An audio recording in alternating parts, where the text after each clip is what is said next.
Section 30 of Refugee. Mahmoud. "My baby," Mahmoud's mother wailed. "My Hana is gone." The Mediterranean was still attacking them, wave after wave trying to drown them, and Mahmoud could tell that his mother didn't want to fight anymore. It was all Mahmoud could do to keep her head above the water. "I'm still here," Mahmoud told her. "I need you." "I gave my baby to a stranger," Mahmoud's mother howled. "I don't even know who she was." "She's safe now," Mahmoud told her. "Hana is out of the water. She's going to live." But Mahmoud's mother could not be consoled. She lay back in the water, her face to the sky, and sobbed. The dinghy coming by had re-energized Mahmoud, but he could feel the buzz quickly draining away, replaced by a cold exhaustion that left his arms and legs numb. The sea rolled over him, and he went under again, coming up spluttering.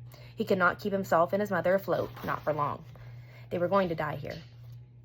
But at least Hana was safe. Yes, he had been the one to convince a stranger to take his little sister away.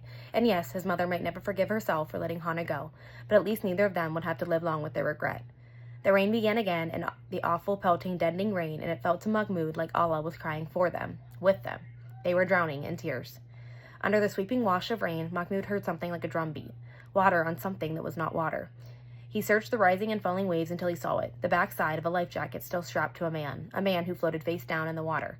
In his mind's eye, Mahmoud immediately filled in the drowned man's face with that of his father, and his heart thumped against his own useless life jacket. He flailed in the water, half swimming, half towing his mother toward the body. But no, the life vest was blue, and his father's had been orange like Mahmoud's, and this one was a real working life jacket. Mahmoud left his mother go for just a moment and wrestled the body over. It was the big man who had sat next to him on the dinghy. His eyes and mouth were open, but there was no life in either one. The man was dead.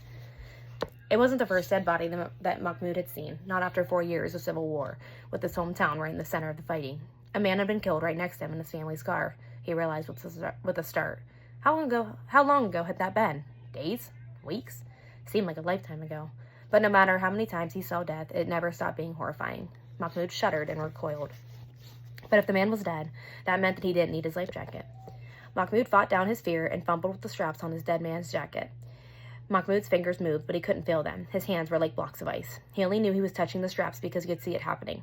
Finally, he got one strap unbuckled and another, and as the body began to shift in the vest, Mahmoud realized that he was condemning this man to the bottom of the sea. He would never be bathed and wrapped in a kafan, never be mourned by those who loved him, never have his friends and family say prayers over him, never be buried facing Mecca. Mahmoud was putting a man in his grave, and he had a duty to him. Mahmoud had heard funeral prayers too many times in his short life, most recently for his cousin Saeed, who had died when a barrel bomb exploded. Mahmoud quietly recited one now. "O God, forgive this man, and have mercy on him, and give him strength, and pardon him. Be generous to him, and cause his entrance to be wide, and wash him with water and snow and hail. Cleanse him of his transgressions as white cloth is cleansed of stains. Give him an abode better than his home, and a family better than his family, and a wife better than his wife. Take him into paradise, and protect him from the punishment of the grave and from the punishment of hellfire." When he was finished, Mahmoud clicked open the last of his straps, and the man's body rolled out of the vest and down into the murky depths of the Mediterranean Sea. "Here, Mom, put this on," Mahmoud said. It took some time to get her into the life jacket, Mahmoud doing most of the work, but at last it was on her, and Mahmoud no longer had to fight to keep her afloat. She lay on her back, eyes closed, muttering about Hana, and Mahmoud clung to her life jacket.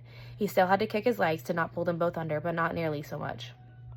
He didn't know where they were going or how they would get out of the water. Perhaps in the light of day they would see land and be able to swim for it. In the meantime, they had to survive the night.